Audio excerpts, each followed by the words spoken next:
గజం భూమి 26,000 రూపాయలతో 200 గజాల భూమి కేవలం 55 లక్షలు మాత్రమే. బెంగళూరు హైవేకి 2 నిమిషాల దూరంలో. కంప్లైంట్ అనేది ఇక రాదు, 4 మూవీస్ అంటున్నారు కదా, మీరే అన్నారు 24 కొంత బ్యాడే మాకు అని అన్నారు. ఒక 25లో అయితే బ్లాక్ బస్టర్లు రాబోతున్నాయి, సూపర్ డూపర్ హిట్లు రాబోతున్నాయి అనేది అప్పుడే బయట ఒక పెద్ద ప్రచారం ఉంది. పీపుల్స్ మీడియా ఫ్యాక్టరీ నుంచి 25 చాలా మంచిగా ఉండబోతుంది, మంచి సినిమాలు అదే బ్లాక్ బస్టర్లు రాబోతున్నాయి అంటున్నారు. ఏంటి సార్ ఆ సినిమాల గురించి తెలుసుకోవచ్చు మేము అసలు? అంటే ఒకటి రాజాసాబ్ అండి.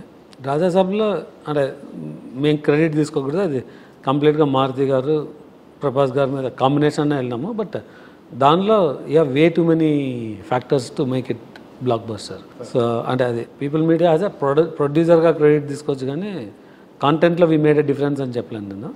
But it is a very extraordinary content. Mirai sign చేసిందే కంటెంట్ని బిలీవ్ చేసి. ఇది much before Hanuman, much before Eagle. ఎవరు sir hero? Karthik Ghattamaneni director అండి, మన తేజ సజ్జా హీరో. ఇది మచ్ బిఫోర్ హనుమాన్. అంటే హనుమాన్ ఇంకా మార్కెట్లో రాలేదు, రిలీజ్ అవ్వలేదు. కార్తీక్తో మేము 5-6 మూవీస్ చేస్తాము. ప్యూర్గా కార్తీక్ మీద ఉన్న నమ్మకంతో ఆ కాన్సెప్ట్ని నమ్మి సైన్ చేసాము. హ్యూజ్ ఈవెంట్ మూవీ అంటారు. అంటే ఈవెంట్ మూవీ అన్నది అంటే ఇట్స్ నాట్ ఎ రొటీన్ అనమాట. అంటే మీకు ఇప్పుడు హనుమాన్ ఒక ఈవెంట్ మూవీ, కల్కి ఒక ఈవెంట్ మూవీ. అంటే నేను వాటితో కంపేర్ చేయట్లేదు కల్కి స్థాయిలో. బట్ ఇది ఒక ఈవెంట్ మూవీలానే ఉంటుందండి. మీకు ఒక హండ్రెడ్స్ ఆఫ్ క్రోర్స్ స్పెండ్ చేసే కానీ మీకు ఆ ఈవెంట్ మూవీస్ని క్రియేట్ చేయలేరు. సో ఇది ఒక ఈవెంట్ మూవీ. 25లో మాత్రమే అని తెలుసు కదా, వీ స్టార్టెడ్ ఫ్రమ్ స్క్రాచ్. దానిలో పర్ఫెక్ట్ బ్యాలెన్స్ ఉంది అన్న కన్ఫర్మ్ అయినాకనే we got in to the shooting. ఒకసారి మీరు అన్నారు కదా రాజాసాబ్ అసలు మారుతి గారు అనేసి. మారుతి గారు మంచి డైరెక్టరే కాదండి, కానీ ఇప్పటివరకు ఒక టాప్ హీరోలతో ఆయన అయితే సినిమాలు చేయలేదు. చిన్న హీరోలతోనే ఆయన సినిమాలు చేసి వచ్చారు. ప్రభాస్ హీరో అన్నప్పుడు ఆయన పాన్ ఇండియా హీరో. అసలుకి వరల్డ్ వైజ్గా ఆయనకు ఫ్యాన్ ఫాలోయింగ్ ఎలా ఉందో మీకు తెలుసు. ఆయన ఒక పాన్ ఇండియా హీరో. అంటే కల్కి సినిమా తర్వాత ప్రభాస్ హీరోగా పెట్టి మారుతి లాంటి ఒక డైరెక్టర్తో ఒక ప్రయోగం చేయడము, అది కూడా క్రైమ్ అండ్ కామెడీ మూవీ అని విన్నాను నేను. అది కొంత అంటే ప్రభాస్ దాని ద్వారా ప్రయోగం చేస్తే సక్సెస్ ఉంటుందంటారా? అది కూడా మారుతి గారితో. అంటే నేను చాలా లిమిటెడ్గా చెప్పాలండి రాజాసాబ్ గురించి, ఎందుకంటే దాన్ని Raja Saab has its own marketing plan. Too many details చెప్పలేను.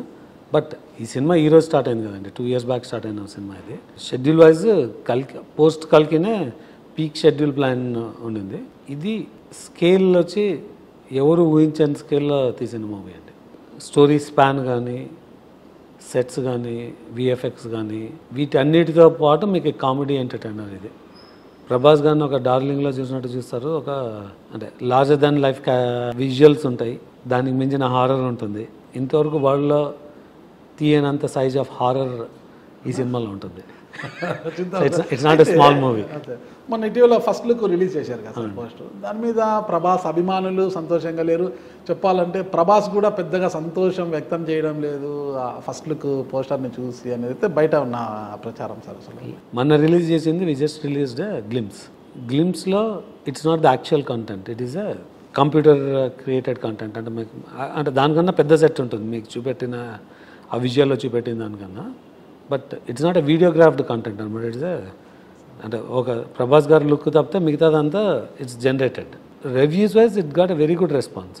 అంటే మీకు ప్రభాస్ గారిని ఆ అపీరియన్స్లో చూడడం అన్నది ఇట్స్ ఎ హ్యూజ్ అప్లాజ్. కొంతమందికి ఇది గ్రాఫిక్స్ ఏమి ఇలా ఉన్నాయనేది, but it's not graphics, it's just అంటే కంప్యూటర్ జనరేటెడ్ విజువల్ అనమాట అది. బట్ ఇట్స్ నాట్, ఆ సెట్ వచ్చేసి it's much bigger than what you can see on the visual.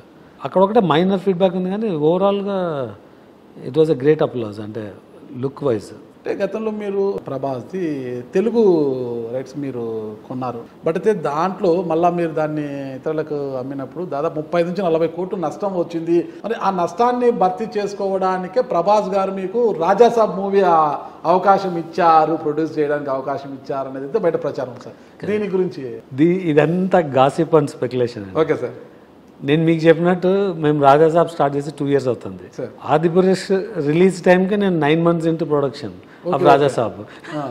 దీనికి దానికి దర్ ఇస్ నో రిలేషన్షిప్.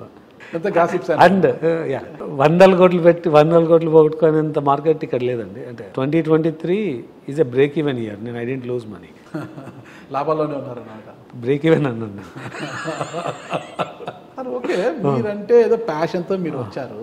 అంటే మీ కుమార్తె టీజీ కృతిక అనుకుంటా సార్, కృతి ప్రసాద్. కృతి, ఆవిడను కూడా ఎందుకు ఈ రంగంలోకి తీసుకొచ్చారు? ఆమెను కూడా ఎగ్జిక్యూటివ్ ప్రొడ్యూసర్గా ఏదో క్రియేటివ్. నాకున్న బిజినెస్లో టెక్, ఇన్ఫ్రా అండ్ మీడియా అండి. నేను క్లియర్గా నా పీపుల్ మీడియా ఫ్యాక్టరీ అనేది I will take it to the different level. మా అమ్మాయికి ఫండమెంటల్గా she interested in the fine arts. నేను ఎప్పుడు తీసుకురాలేదు. షీ హ్యాజ్ ఎ ఇంట్రెస్ట్, తను ఎక్స్ప్లోర్ చేసుకుంటుంది, అంటే తనకి ఏం రోల్ కావాలన్నది. సో డెఫినెట్గా the platform is available for her.